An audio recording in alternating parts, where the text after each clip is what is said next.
반갑습니다. 하나님의 은혜를 또 생명을 연장시켜 이 새벽도 하나님의 은혜로 이 자리에 섰습니다. 유튜브 방송을 시청하시는 우리 세계 만민 여러분, 살롬으로 인사드리겠습니다. 오늘도 하나님의 은혜로 승리하시기를 간절히 부탁드리면서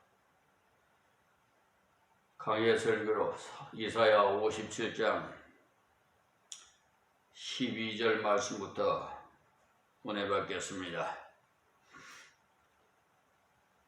너희 의를 내가 보리리라. 너희 소위가 내게 무익하니라. 아멘. 의는 무엇입니까? 옳다는 것입니다. 그러므로 이 세상에 의인은 없나니 하나도 없다고 하나님께서 말씀하셨는데, 우리가 의인이 된 것은 예수님을 믿기 때문에 의롭다함을 얻은 것입니다. 그러니까 나를 보시는 것이 아니라 내 안에 계신 예수님을 보신다, 이 말씀입니다. 그래서 내 꼬락선 일을 내가 한번 보여주마라는 본문의 그 힐란의 말씀이에요. 내가 죄뿐인 것을 내가 보여주겠다는 것을 말씀하십니다.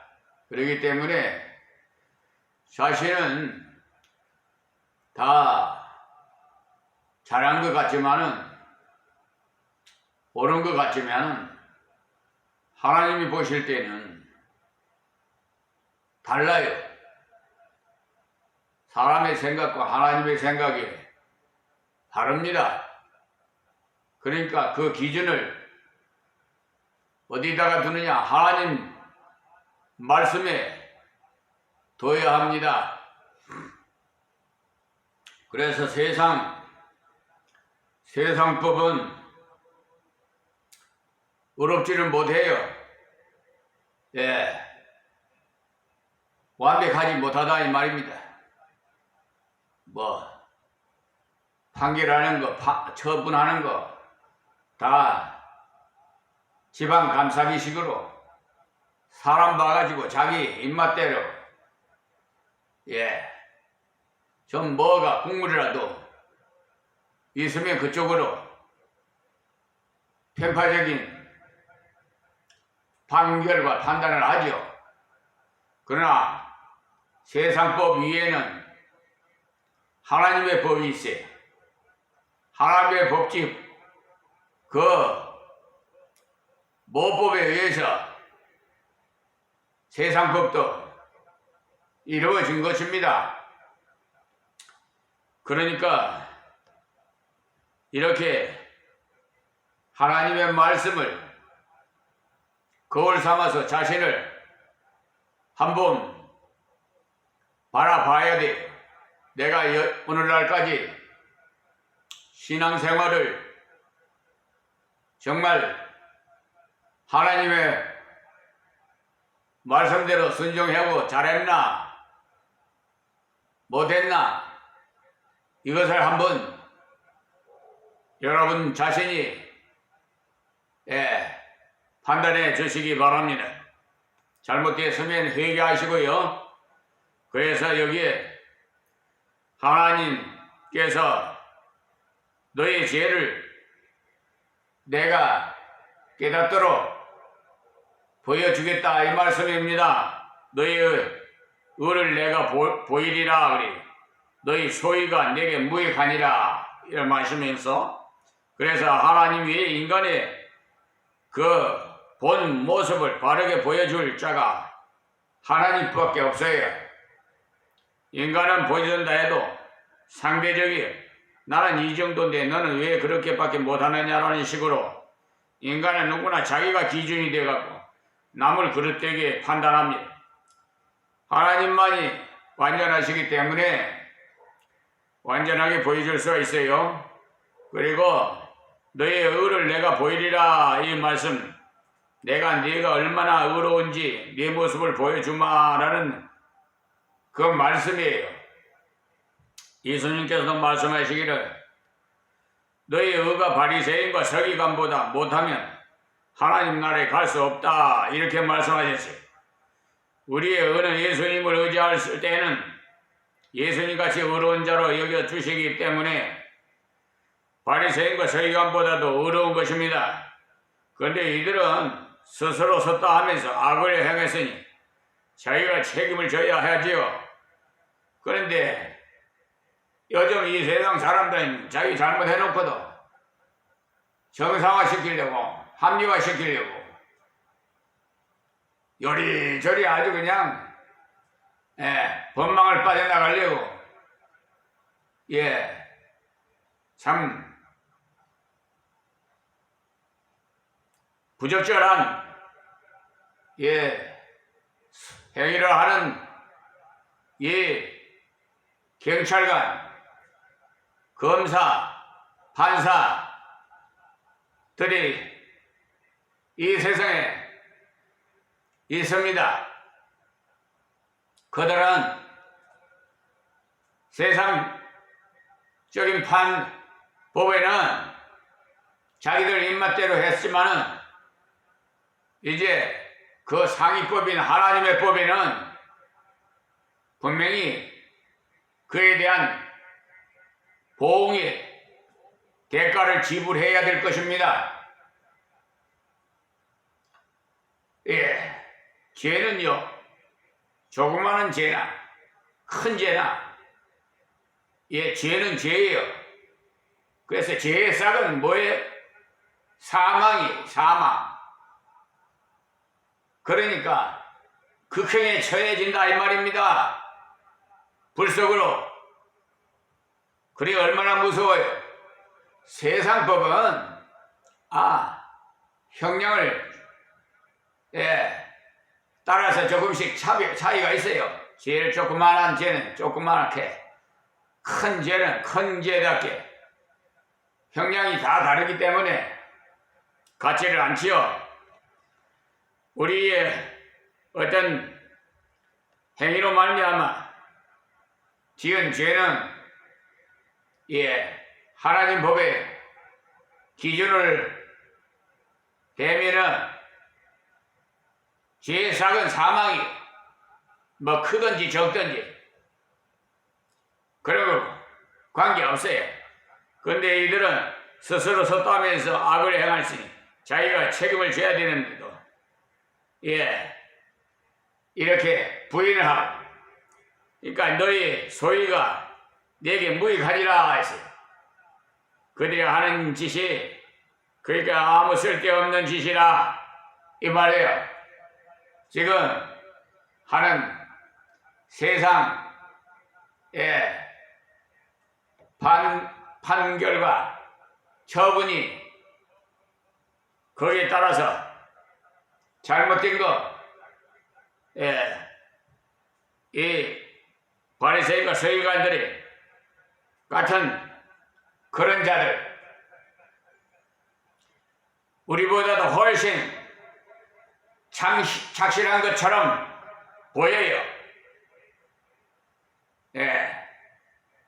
말도 점잖하게 하고 성경도 잘 외울 뿐만 아니라 옷에는 그 옷술에다가 써 붙여서 다니고 아주 길을 걸을 때도 조용히 채무 있게 걸었고 11조도 철저히 그리고 구제는 나팔 불면서 했어요. 오른팔이 하느님 왼팔도 모르게 하라 그랬는데 이렇게 아주 생색을 냈다 이 말입니다. 요즘 생색 내면서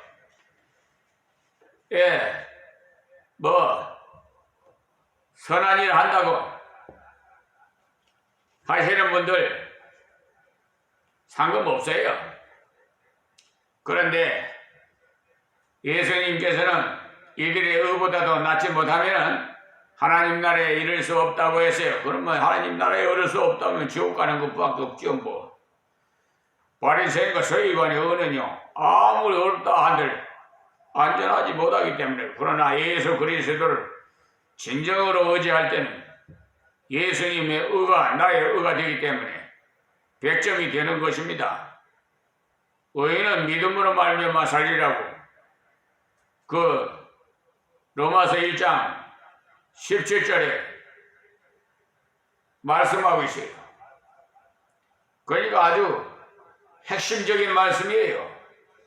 성경의 키포인트.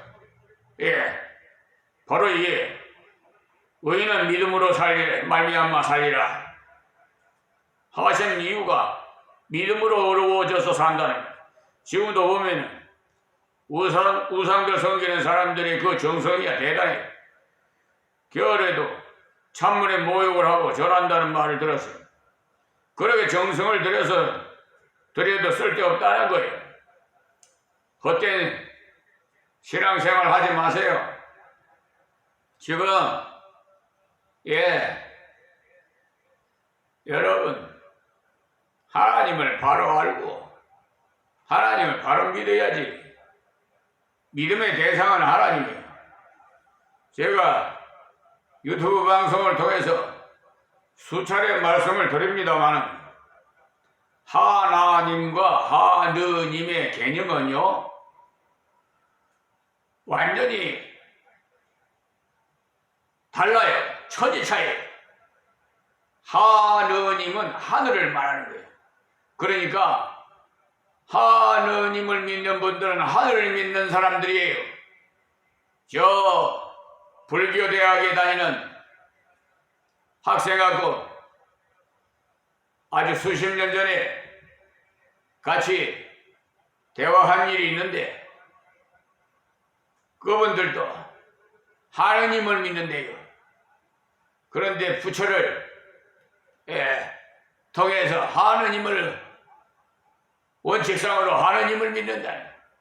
그런데 지금 캐톨릭에서는 어때요?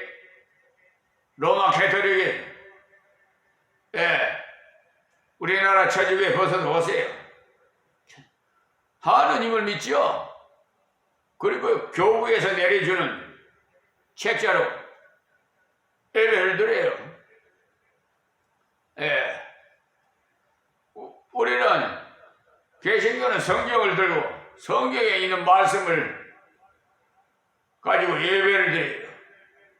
그래서 하나님은요 유일신 하나님 한 분밖에 없다는 것을 말씀하는 것입니다.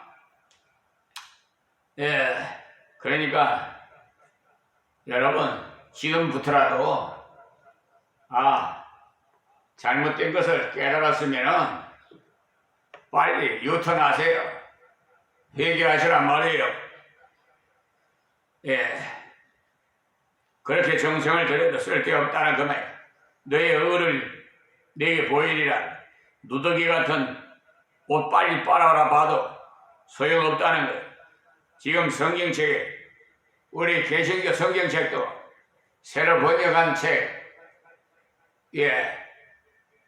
다니엘서 3장 17절 한 절만 보더라도 우리 하나님을 갖다가 하나님이 계시다면으로 바꿔놨어요. 그게 왜 하나님 안 계실 수도 있다 이 말입니다.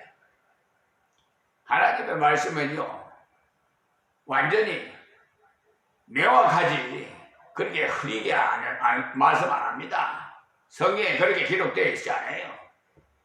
확실하게 하라 하지 마라 이렇게 명확하게 말씀이 규정이 되어 있지. 그러니까 그 한 절뿐만 아니라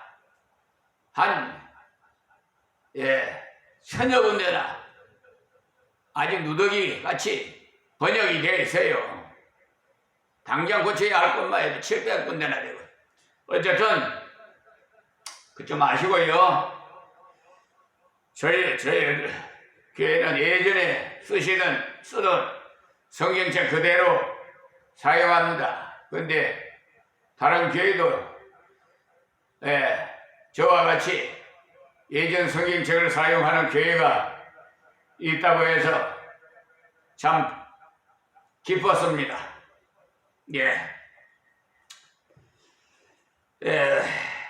미국의 어떤 사람이 집을 사서 수리하기 위해서 들어갔다가 방바닥이 시커멓기에 하루 종일 닦았답니다.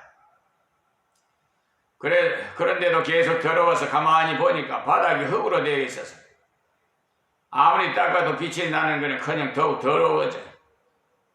그 사람은 예수 믿는 사람이라서 우리 속이 하나님 보실 때 이럴 것이다 이렇게 깊이 깨달았다는 거예요. 그리스도로 덮어져야 죄가 가려워지지 아무리 닦아봤자 더러운 것만 계속 나와요. 자기의 행위로 하나님 앞에 서고자 하는 것은 다 헛된 거지. 그러나 예수 그리스도의 십자가 부활을 의지할 때는 그리스도의 완전함을 나의 완전함이 그리스도의 삶은 나의 삶으로 하나님 앞에 간주되는 겁니다. 그리스도로 말미암아 나의 옛사람은 십자가 안에서 죽고 그리스도로 말미암아 살았다고 했어요. 로마서 6장 8절에서 11절 말씀입니다. 그래서 제가 교인들에게 말씀드립니다. 내가 죽어야 예수님이 쓰신다. 할렐루야. 내가 살아있으면 예수님이 내버려 둬버려요. 교만한 자를 하나님 안 써요. 교만의 그 선봉은 패망이에요. 패망의 선봉이 교만이에요. 어쨌든 하나님 말씀대로 순종하고 참 선지자가 목사가 설교하는 대로 성경적이라면 아멘 하시기 바랍니다. 거짓 선지자들이 많아가지고요. 참 분별하기가 참 어려우실 겁니다. 그 영적으로 분별한다는 것이 보통 어려운 것 아니거든요. 우리 인간으로서는 판단 못해요. 그러니까 하나님께 구했어요. 조금 전에도 말씀드렸지만 올바른 은혜는 하나님을 기준으로 해야 되기 때문에 하나님 말씀에 의해서 그래서 하나님께 기도해서 영의 분별함을 주시옵소서 하고 바른 신앙생활 하시기 바랍니다. 부탁드립니다. 13절 말씀에 네가 부르짖을 때 네가 모은 우상으로 너를 구원하게 하라. 보십시오. 얼음이 생겨서 부르짖게 하거든 네가 수북히 모아놓은 우상한테 가서 부르짖어라. 그것이 너희 은니까라고 하는 말이에요.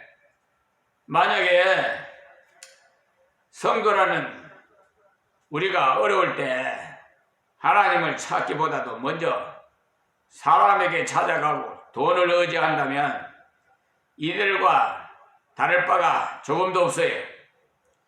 우리는 부처를 안 섬기니까 우상이 없다고 생각하기가 쉽겠지만은 아니에요. 땅 위의 물질이나 사람이나 보이는 것을 의지하는 것은 다 우상이에요. 그것은 다 바람에 떠가겠고 기운에 불려갈 것이로다 로데 그랬어요.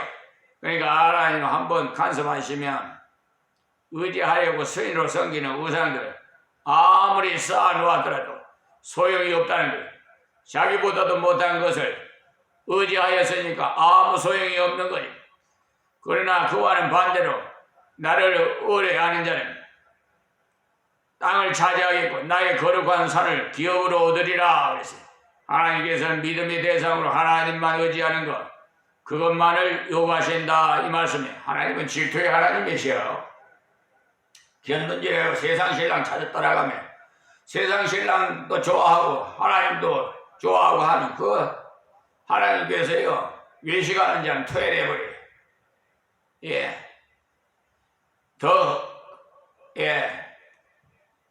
책망 많이 받아요. 그러니까 일편단심 말이 있지요. 운물을 파도 한 운물을 파라고. 하나님만 바라보세요. 예, 세상 사람 보고 세상 보면은 다, 예, 참으로 답답할 겁니다. 사람들은요, 조석으로 변해요. 오늘의 친구가 내일 원수가 되고, 원수가 또 친구가 되고. 그러니까, 예, 우상을 의지하지 마세요. 예, 신약에 우리도 말하면 그리스도를 의지하고 돌아온 자들에게는 영원한 기업의 회복을 주시겠다 이 약속을 하셨어요. 그것이 여기에 기록된 말씀의 뜻입니다.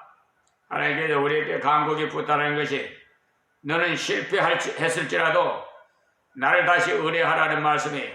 뒤에 읽어보시면 아시겠지만 전부 다 지혜를 지어서 그들 중에서 돌아오는 자를 불쌍히 여기시고 돌아오는 자가 땅을 차지하게 하시고 거룩한 산을 기업으로 얻으리라고 했어요. 그리고 14절부터는 하나님이 주시는 방법이 또 있어요. 내용을 보시면 너무나도 합당하고 아름답습니다. 그냥 의지한다고 덥석 주신다면 속은 더러운 그대로인데 껍데기만 갈아입혀 놓은 격이니까 소용이 없지요. 돼지에게 모욕을 깨끗이 씻겨서 흰옷을 입혀줘도 소용없듯이 말입니다. 그래서 14절에서 21절까지에서는 돌아오는 자의 그 속을 성령으로 고치고 새롭게 하셔서 하나님이 주시는 기업을 감당할 수 있도록 하신다는 거예요. 하나님을 의지하는 자는 누구냐? 바로 회개하는 자. 참 회개 열매는 자기의 부족을 알고 하나님 말씀을 믿음으로 사는 것입니다. 다음 14절 말씀이에요. 장차 말하기를 도두어 길을 수축하여 내 백성의 길에서 거치는 것을 지하여 버리라 하리라. 아멘. 이 말씀은요, 하나님을 의지해서 회개하고 돌아오는 자에게 쉽게 빨리 돌아올 수 있도록 하시겠다는 거예요. 여러분, 길이 움푹춤푹 하면은 험악하면은 가기가 힘들잖아요. 돌아오기도 힘들고. 그러니까 푹 꺼진 것을 돋운다고 했는데 왜 돋운다고 했느냐? 너무나 꺼져 있었기 때문에. 너무나 우리가 변질되어 있었기 때문에 그래요. 세례 요한이 외칠 때 작은 산들은 깎이고 골짜기는 도두어진다고 했는데 골짜기처럼 푹 빠져서 낙심된 자는 도두고 교만한 마음은 갑자기 깎아서 주를 영접하도록 하는 것입니다. 그래서 낙심된 마음을 도두어서 주께로 돌아오도록 그 마음을 격려하겠다는 하나님께서 내 마음에 골이 깊으냐 내가 죄가 깊으냐 그래도 내가 너를 받으리니 돌아오라는 거예요. 그러니까 여기 길은 물론 하나님께서 유대인을 바빌론에서 이렇게 선선히 돌아오게 하겠다는 문자적인 뜻이 있는 것입니다. 그러나 낙심된 심령을 북돋아서 하나님 품으로 돌아오게 하는 영적인 의미도 있고요. 그런데 파진 길을 도두는 것도 거치는 것을 제하는 것도 하나님이 하세요. 다시 한번 읽어볼까요? 장차 말하기를 도두며 길을 수축하여 내 백성의 길에서 거치는 것을 제하여 버리리라 하리라. 그러니까 새롭게 하는 일은 하나님이 다 하세요. 회개하고 돌아올 마음만 가진다면 돌아올 수 있도록 파진 것을 돋워주고 돌뿌리나 채 있는 것을 없이 해서 빨리 돌아올 수 있도록 다 준비해서 얼마나 감사합니까? 우리가 자신의 연약을 알아서 하나님 앞에 자복하는 심령을 가질 때 하나님께서 당신과 교통할 수 있고 당신과 사귈 수 있도록 하시겠다는 거예요. 하나님과 교제를 쉽게 감당할 수 있도록 하나님 쪽에서 길을 여신다는 말씀입니다. 다음 15절 말씀이에요. 지존무상하여 영원히 거하며 거룩하다 이름하는 자가 이같이 말씀하시되 내가 높고 거룩한 곳에 거하며 또한 통회하고 마음이 겸손한 자와 함께 거하나니 이는 겸손한 자의 영을 소성케 하며 통회하는 자의 마음을 소성케 하려 함이라. 아멘. 여기서 참 하나님의 그 은혜, 그 속성과 위치를 이야기해 주지요. 네가 내게 올 수 있도록 도둑을 채워서 쉽게 올 수 있도록 해 주시는데, 네가 만일 만날 내가 어떤 존재인지 알고 오너라는 말씀이에요. 하나님은 인생이 감히 올 수 없는 그런 굉장한 존재인데 은혜로 올 수 있게 하시겠다는 말씀. 지존무상하며 했잖아요. 이 말씀 땅에서는 임금 있게 쓰는 말이에요. 하나님께서는 한없이 존귀하고 가장 높으신 분이시라 이 말씀이에요. 그런데 지존무상하신 분이 일시적이라면 소용없죠. 나폴레옹이요 굉장했지만은 금방 갔어요. 그러나 하나님은 지존무상하시면서 영원히 거하며라고 하셨어요. 그분은 영세토록 왕이시라는 말씀. 지극히 높이심이 계속 되니까 그분이 한번 보자 하면 틀림없다는 말씀. 영원히 거하시는 분이십니다. 성품은 어떤 분이시냐? 거룩하다 이름하는 자가 이같이 말씀하시되라고 하잖아요. 그분의 성품은 거룩하시다. 만약에 영원히 거하시는 분이 포악하시다면 큰일 나요. 그런데 우리가 믿는 하나님은 깨끗하고 구별되신 분이라서 죄와는 전혀 상관없는 분이시라. 하나님의 속성을 가르쳐 주시면 우리를 겸비케 하시기 위함입니다. 우리가 하나님의 자녀돼서 하나님 앞에 서 있지만 우리가 감히 지존무상하신 하나님 앞에 있다는 사실을, 영원하신 하나님 앞에 있다는 사실, 거룩하신 하나님 앞에 있다는 사실을 잊어서는 절대로 안 됩니다. 그리스도를 통해서 우리를 이런 하나님 앞에 감히 세워주셨으니 우리는 얼마나 겸손해야 되겠습니까? 온전히 굴복하되 자원에서 순종해야 당연한 것 아닙니까? 전혀 우리의 자격으로는 그분 앞에 설 수가 없어요. 그리스도의 은혜로 세워주시는 것, 내가 높고 거룩한 곳에 거하며 이 말씀 앞에 있는 말씀을 다시 한번 더욱 강조하시기 위해서 반복하신 말씀이에요. 하나님께서 이렇게 높고 거룩한 곳에 거하시는데 그 하나님이 누구와 같이 있기를 원하시는지 보십시오. 통회하고 마음이 겸손한 자와 함께 거하나니 그랬잖아요. 통회하고 마음이 겸손한 자. 위대하신 하나님 앞에 설 자는 자기를 바로 아는 겸손한 자라고 했어요. 겸손한 자의 심령을요 소성케 하여서 주시는 놀라운 은혜의 말씀. 하나님이 지극히 존귀하고 거룩하시니까 내 앞에는 세상에 학문을 많이 해서 누가 봐도 훌륭한 사람을 불러다 내 옆에 앉히리라고 하셨다면 어울리겠는데 누구를 앉히느냐 하니 통회하고 마음이 겸손한 자를 앉히신다는 말씀이에요.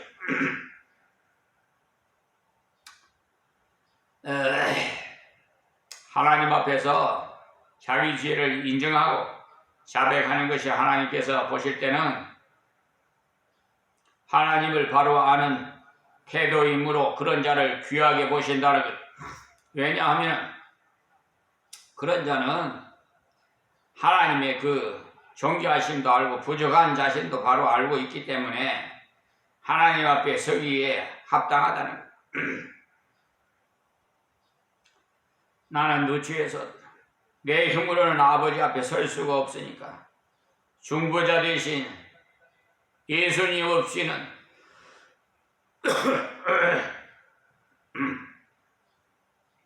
아버지 앞에 설 수가 없어요. 왜 통회하고 마음이 겸손한 자라고 하시느냐 하면 통해가 마음이 겸손한 표적이기 때문에 그래요. 겸손다 하면서 통해하는 마음이 없다면 그 사람은 교만하죠. 겉으로는 얌체가 척하면서도 나 같은 정도면은 천국 들어갈 수 있겠지 하고 생각한다면 하나님 앞에 너무나도 교만한 태도.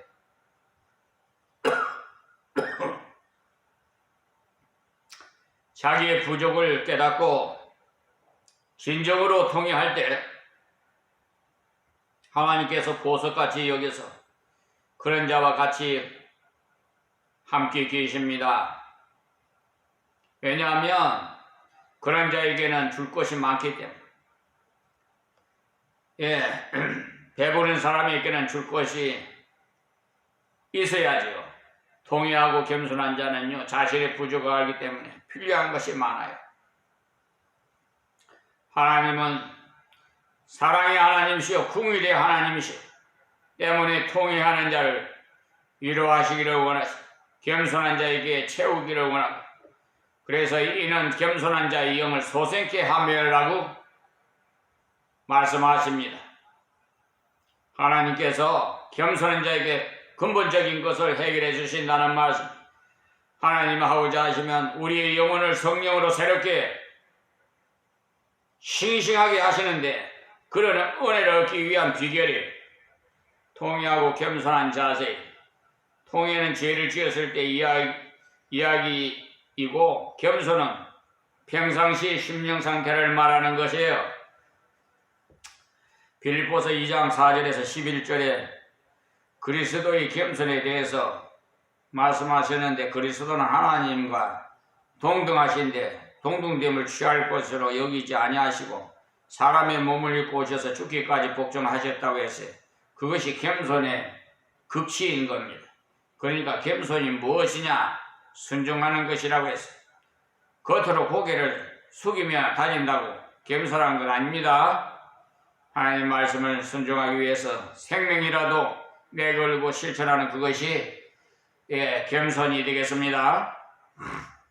통해하는 자의 마음을 소성케 하려 함이라 그랬잖아요. 성령으로 겸손한 자의 영을 소성케 하신다 말씀하시고, 이어서 통해하는 자의 마음을 소성케 하시겠다고 했는데, 겸손히 하나님 앞에 순종할 때 성령이 우리를 사로잡아 주셔서 우리의 영혼이 감격에 넘쳐서 자원하는 심령으로 봉사를 하게 하십니다. 그것이 영이 소성하는 것이. 그러나 가끔 실패했을 때, 통해하면서 하나님께 아랠 때 하나님께서 우리를 사랑하심을 다시 확인시켜 주십니다. 그럴 때 마음이 새로운 기쁨이 넘치는 것이고, 부족한 나를 버리지 않으심을 깨달을 때 하나님의 사랑의 놀라움을 깨닫기 때문입니다. 오늘은 여기서 말씀했습니다. 하나님 감사합니다.